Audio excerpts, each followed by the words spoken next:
Hello बच्चों, कैसे हो आप बच्चों। आज हम आपकी पाठ्य पुस्तक बसंत भाग 1 का पाठ मैं सबसे छोटी हूँ कविता के प्रश्न अभ्यास हल करेंगे बच्चों। इस कविता के कवि है बच्चों सुमित्रानंदन पंत। इस कविता के कवि सुमित्रानंदन पंत। तो चलते हैं बच्चों प्रश्न अभ्यास पर। यदि आपने अभी तक हमारे चैनल को सब्सक्राइब नहीं किया तो सब्सक्राइब कर ले और वीडियो देखने के बाद लाइक और कमेंट जरूर करें। तो कविता से बच्चों पहला प्रश्न है बच्चों कविता से, कविता में सबसे छोटे होने की कल्पना क्यों की गई है। कविता में सबसे छोटे होने की कल्पना क्यों की गई है। तो उत्तर इस प्रकार है बच्चों। कविता में सबसे छोटे होने की कल्पना इसलिए की गई है जिससे कि लंबे समय तक बच्ची को माँ का प्यार मिलता रहे, माँ के आंचल की छाया मिलती रहे, माँ का साथ मिलता रहे, विभिन्न प्रकार के खिलौने मिलते रहे, माँ द्वारा परियों की कहानियाँ सुनने को भी मिले। इसलिए इस कविता में छोटे होने की कल्पना की गई है बच्ची के द्वारा। अगला प्रश्न है बच्चों दूसरा कविता से ही, कविता में ऐसी बड़ी न हूँ मैं क्यों कहा गया है, क्या तुम भी हमेशा छोटे बने रहना पसंद करोगे। तो उत्तर इस प्रकार होगा बच्चों। इस कविता में एक बच्ची छोटी रहकर माँ के साथ रहना पसंद करती है। वह ऐसी बड़ी बनना पसंद नहीं करती जिससे वह माँ का प्यार दुलार न पा सके। बड़ी बनकर वह माँ के प्यार को खोना नहीं चाहती। इसलिए इस कविता में ऐसी बड़ी न हूँ मैं की कल्पना की गई है। हाँ, मैं भी हमेशा छोटे बने रहना पसंद करूँगा या करूँगी। अगला प्रश्न है बच्चों तीसरा, आशय स्पष्ट करो, हाथ पकड़ फिर सदा हमारे साथ नहीं फिरती दिन रात। इन पंक्तियों का आपको आशय बताना है। तो उत्तर इस प्रकार होगा बच्चों। इस कविता का आशय यह है कि बच्ची अपनी माँ की सबसे छोटी संतान बनकर रहना चाहती है क्योंकि बड़े हो जाने पर उसका साथ माँ से छूट जाता है। जिस तरह छोटे रहने पर माँ हमेशा बच्ची के साथ रहकर समय तथा प्यार देती थी, वैसा अब नहीं करती। वह हमेशा माँ का साथ चाहती है। अगला चौथा प्रश्न है बच्चों कविता से, अपने छुटपन में बच्चे अपनी माँ के बहुत करीब होते हैं। इस कविता में नज़दीकी की कौन कौन सी परिस्थितियाँ बताई गई है। तो उत्तर इस प्रकार है बच्चों। माँ की गोद में सोना, परियों की कहानी सुनना, उसकी आंचल पकड़कर चलना, माँ का उसके हाथों खाना तथा उसके हाथों सजना संवरना आदि इस कविता में नज़दीकी स्थितियाँ बताई गई है। कविता से आगे में पहला प्रश्न है बच्चों, तुम्हारी माँ तुम लोगों के लिए क्या क्या काम करती है।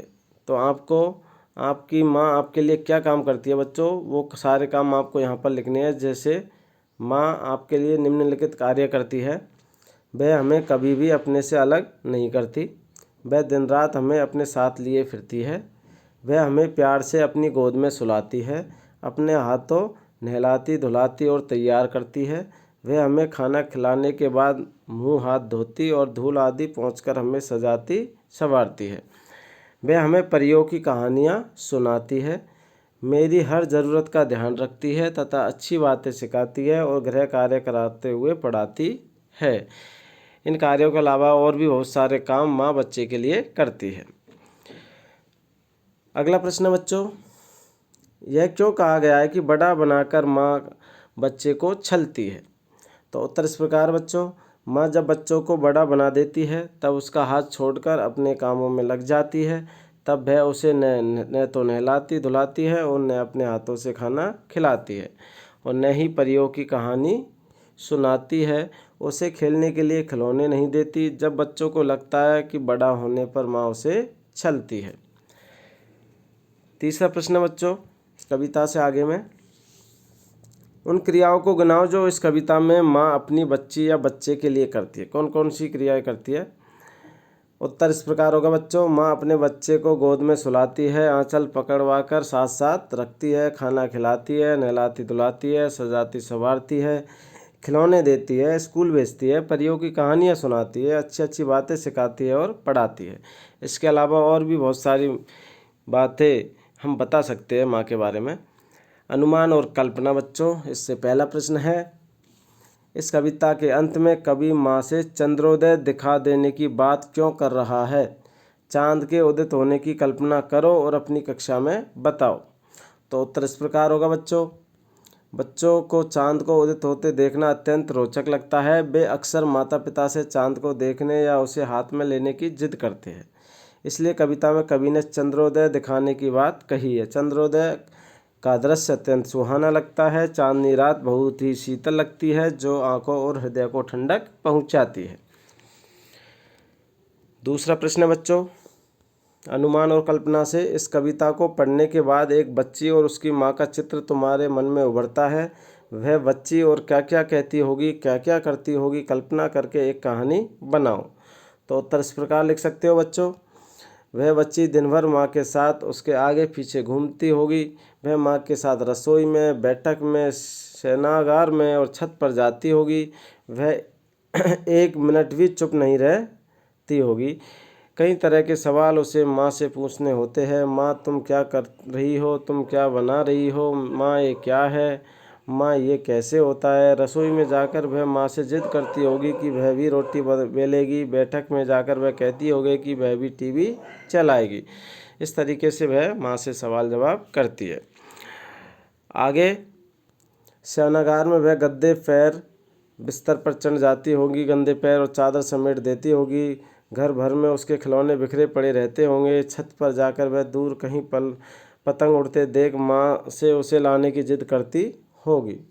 रात में वह तब तक नहीं सोती होगी जब तक माँ उसके साथ लेट कर उसे परियों की कहानी न सुनाए। इस प्रकार वह सारा दिन माँ को अपने में ही उलझाए रखती होगी। अगला प्रश्न, अनुमान और कल्पना से माँ अपना एक दिन कैसे गुजारती है। कुछ मौक़ों पर उसकी दिनचर्या बदल जाया करती है, जैसे मेहमानों के आने पर, घर में किसी के बीमार पड़ जाने पर या त्यौहार के दिन। इन अवसरों पर माँ की दिनचर्या पर क्या फर्क पड़ता है, सोचकर लिखो बच्चों। तो उत्तर इस प्रकार लिख सकते हैं बच्चों, माँ अपना एक दिन प्रातःकाल उठकर रात्रि सोने तक घर के कामों को पूरा करने में गुजारती है। वह प्रातः चाय बनाती है, फिर खाना बनाती है, बच्चों को तैयार कर स्कूल भेजती है, घर की सफाई करती है तथा कपड़े धोती है, फिर शाम का खाना बनाती है। कुछ विशेष मौक़ों पर मेहमानों के आने जाने पर उसके लिए विशेष भोजन तैयार करना पड़ता है। मेहमान के विश्राम का भी प्रबंध करना पड़ता है। इस प्रकार किसी के बीमार होने पर भी पहली प्राथमिकता उस बीमार सदस्य की देखरेख पर ध्यान देती है। त्योहारों के दिन में भी त्योहार की तैयारी पूरी निष्ठा से करती है। पूजा व विशेष भोजन का भी प्रबंध करना पड़ता है। इस तरह विशेष अवसरों पर माँ की दिनचर्या में परिवर्तन आ जाता है। अब आते हैं बच्चों भाषा की बात पर। भाषा की बात में पहला प्रश्न बच्चों, नीचे दिए गए शब्दों में अंतर बताना है और उनमें क्या फ़र्क है। जैसे शब्द हैं यहाँ पर, स्नेह प्रेम, ग्रह ग्रह, शांति सन्नाटा, निर्धन निर्धन, धूल राखे, समान सामान। ठीक है बच्चों, तो इन शब्दों को हमें अभी इनमें अंतर देखना है। तो जैसे उत्तर इस प्रकार होगा, स्नेह छोटे बच्चों के लिए किया जाता है बच्चों। स्नेह माँ अपने वाक्य में बनाएंगे तो माँ अपने बच्चे से क्या करती है, स्नेह करती है। प्रेम छोटे बड़े सभी के लिए होता है प्रेम, जैसे राम और लक्ष्मण का प्रेम एक मिसाल है। शांति, शांति का मतलब होता है बच्चों हलचल न होना। वाक्य में प्रयोग करेंगे तो नेहा घर में आज इतनी शांति क्यों है। सन्नाटा, सन्नाटे का मतलब होता है बच्चों वातावरण में चुप्पी होना, एकदम शांत। तो वाक्य में प्रयोग करेंगे तो रात के वक्त गाँवों में सन्नाटा छा जाता है। ऐसे ही धूल अर्थात मिट्टी, चारों तरफ धूल से प्रदूषण फैल रहा है। इस तरीके से हम वाक्य बनाएंगे। राख, लकड़ी या कोयले के जलने के बाद बचा पदार्थ को राख कहते हैं बच्चों। तो राख कोयले से बनती है। ग्रह नक्षत्र जैसे कहते हैं हम। तो वैज्ञानिकों ने सौरमंडल में 8 ग्रह बताए हैं। ग्रह घर, ओजस्व को ग्रह कार्य नहीं मिला। इस प्रकार हम इनमें अंतर कर सकते हैं। निधन अर्थात मृत्यु, सेठ जी के निधन से गांव में शोक की लहर दौड़ गई। निर्धन अर्थात गरीब, हमारे देश में निर्धन व्यक्ति काफ़ी है। समान अर्थात बराबर, हमारे देश में सभी लोगों को समान अधिकार मिला हुआ है। और सामान अर्थात वस्तु, घर में सामान बिखरा पड़ा है। इस तरीके से हम इनका वाक्य में प्रयोग करेंगे और अंतर स्पष्ट करेंगे। अगला प्रश्न बच्चों दूसरा, कविता में दिन रात शब्द आया, दिन रात का विलोम है।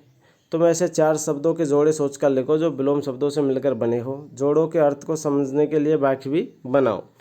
तो जैसे कि जोड़ा है आना जाना, आज त्योहार के दिन मेहमानों का आना जाना लगा हुआ है। छोटा बड़ा, हमें छोटे बड़े सभी के साथ अच्छा व्यवहार करना चाहिए। जीवन मरण ईश्वर के हाथ में है। अपना पराया, अपना पराये का अर्थ हमको वाक्य में लिखेंगे तो यहाँ अपना पराया कोई नहीं, सब बराबर है। हाँ, लाभ हानि, व्यापार में लाभ हानि लगा ही रहता है। भला बुरा, हमें भला बुरा देखकर ही कार्य करना चाहिए। इस प्रकार आप इनका वाक्य में प्रयोग करेंगे। कुछ करने के लिए दिया गया है बच्चों यहाँ पर। तो कक्षा में बच्चों को उनकी मर्जी से 2 समूह में रखेंगे हम, और एक समूह में जो छोटे बने रहना चाहते हैं हमेशा, और दूसरे समूह में जो बड़े होना चाहते हैं। तो इन दोनों समूह के सभी बच्चे एक एक करके बताएंगे कि वे छोटा बने रहना क्यों चाहते हैं और बड़ा होना क्यों चाहते हैं। तो उत्तर इस प्रकार आप लिख सकते हो बच्चों कि जो एक समूह है जो छोटा बना रहना चाहता है, उसमें मोहन जैसे कहता है कि मैं छोटा बना रहना चाहता हूँ क्योंकि माँ के साथ रहना मुझे अच्छा लगता है। और जो सोहन है वो बड़ा रहना चाहता है, बड़ा बनना चाहता है। तो सोहन कहता है मैं बड़ा होकर अपने माता पिता की सेवा करना चाहता हूँ। तो सबका अपना अपना सोचना है बच्चों। तो ये वीडियो आपको बच्चों कैसा लगा? आशा है आपको ये पूरा प्रश्न अभ्यास समझ में आ गया होगा। अब आप हमारे इस वीडियो को लाइक कीजिए, शेयर कीजिए, और थैंक यू फॉर वॉचिंग।